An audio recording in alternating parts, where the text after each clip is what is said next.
Promotional consideration paid for by the following.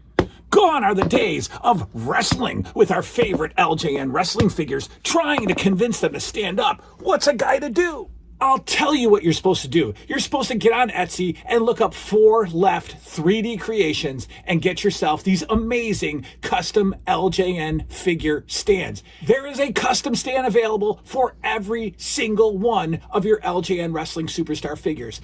Make your display shine by grabbing these custom LJN stands from 4 Left 3D Creations today. Hello, everybody. Jason W. New Age Revolution Cave. It is Thursday. And the lineup sheet says that we're supposed to talk about one of my 30 most memorable wrestling moments. And that's exactly what we're going to do today. I forgot that yesterday was, hey, want to play some Nintendo? And the deal was going to be, I was going to do 2 shows on Want to Play Some Nintendo Day, because that show doesn't do as well with the views. And so I wanted to give everybody something to enjoy, but I forgot. So today we'll do a second show right after this, a quick one, maybe 5 minutes. I want to show you an update of the room. My friend Jackie has noticed that there's a little change to the room, and I'll show you what that officially is after this video. We'll do 2 videos today. Tomorrow is 30 most memorable television moments. Saturday is Wrestling with the Past. And then Sunday is a very special Power Hour featuring the Campbell brothers. We're up to moment number 10. I actually looked this time. We're up to moment number 10, and back at moment number 3, coincidentally, was WrestleMania 3. Well, at number 10, you can see a pattern here. Number 10 is WrestleMania 4. It's WrestleMania 4, actually. So one of my 10th most memorable wrestling moments is WrestleMania 4. And you may say, why WrestleMania 4? Well, of course you're all asking that. You're scratching your chins and you're getting your beard dandruff all over your shirts, like me, and you're wondering why. Why WrestleMania 4? WrestleMania 4 is not held in highest regard amongst the critics of the wrestling world. They didn't like it. I love WrestleMania 4. I don't want to say it's my favorite WrestleMania. I think that that's too much of a toss-up between 1, 2, and 3 and 4. So, but why was it special to me? Well, multiple different reasons. WrestleMania 4 was 1988. WrestleMania 4 was the first pay-per-view I ever got. Yes, it's true.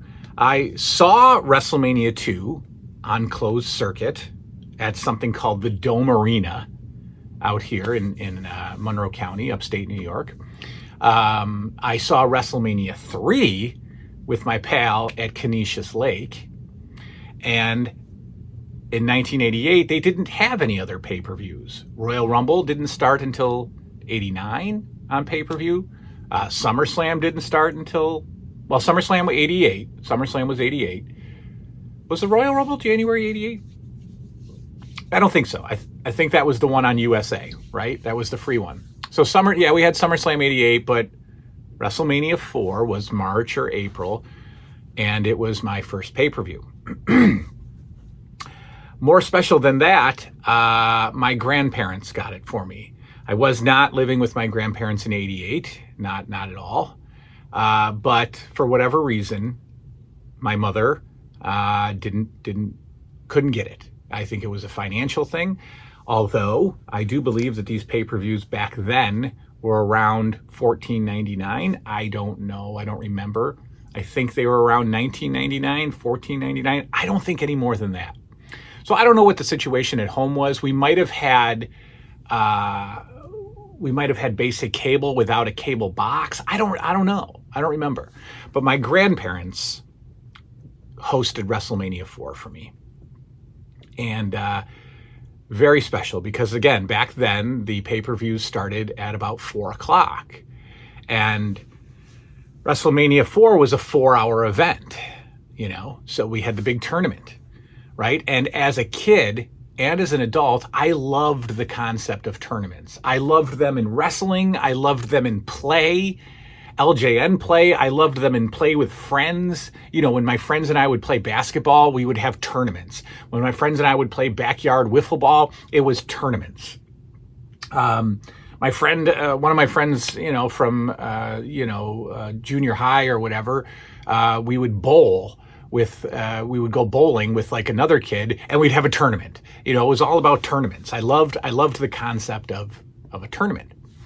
And that takes us back to the early days of, I've got the winner. It's you two play and then I'll play the winner. That's a tournament. And that's what we did as kids, because if you had 3 kids, if you had 3 friends, somebody was going to play the winner. And I think that's where the tournament thing came in. But so I loved tournaments. Now, aside from that, folks, think about this. If you grew up an 80s wrestling fan as a kid, your memories of wrestling kick in around mine, 84, unless you're a few years older. If you're a few years older than me, then 82 WWF, 83, Bob Backlund, fine. But if you joined wrestling in the boom of the WWF, you joined in 84. You were introduced to the WWF by Hulk Hogan. Okay? And you didn't, because we were so young and because the internet didn't exist, you weren't a wrestling historian at 8 years old. So you didn't, to me, the WWF didn't exist before 1984. It didn't exist before I found it on TV, right? I didn't know the history. I learned some of the history through the Coliseum home videotapes, the best of the WWF series where they would play matches from the 70s and early 80s. Wrestling magazines sometimes talked a little bit about history, but all you knew was the WWF, red, white, and blue ropes, Piper's Pit, Hulk Hogan, world champion. That's all you knew. And time back then, time in our childhood goes on forever. It takes forever. So Hulk Hogan was champion from 84 to 88. Now that's 4 years, right? I think it was like 4 years and a month. Wasn't February 88 when he lost to the Giant and DiBiase? So 4 years. In kid years, 4 years is forever. So my point is, all we knew was Hulk Hogan was the WWF champion and always would be. He defended against everybody. You couldn't beat Hulk Hogan because he would Hulk up and he would kick out and you just couldn't beat him. Well, then in 1988, he loses the belt. For the first time in the history of wrestling, according to kids, Hulk Hogan is no longer the champion. And WrestleMania 4, for the first time in the history of wrestling, there was going to be a new WWF champion. This tournament was going to crown a new WWF champion for the first time in the history of wrestling. And so it was special. It was huge. And as a 12-year-old kid, who's way more immature than 12-year-old kids of today, I believed that anything could happen. Greg Valentine could become the WWF champion. Hacksaw Duggan could be the WWF champion. The one-man gang could be the WWF champion.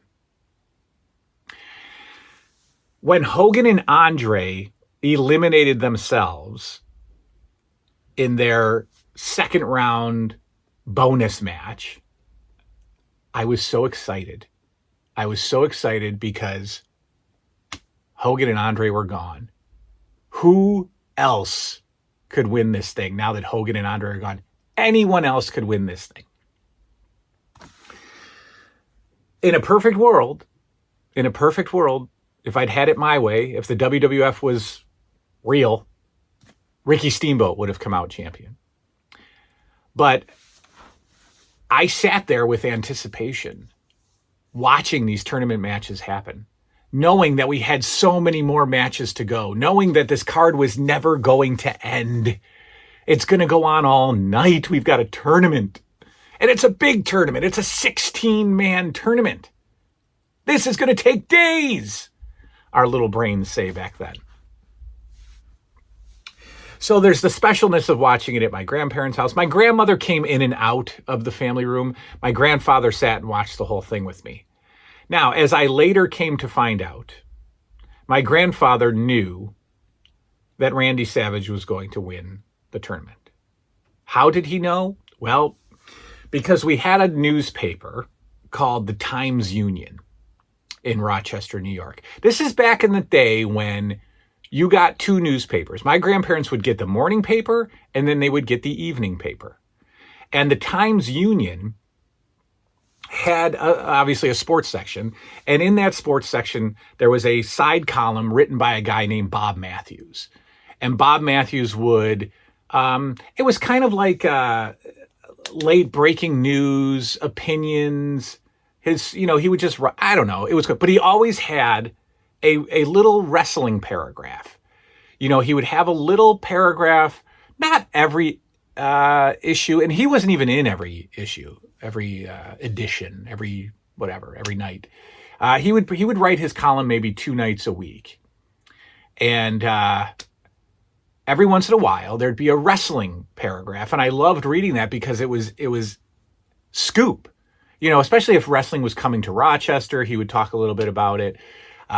Something big, so whatever. He would report deaths and things like that.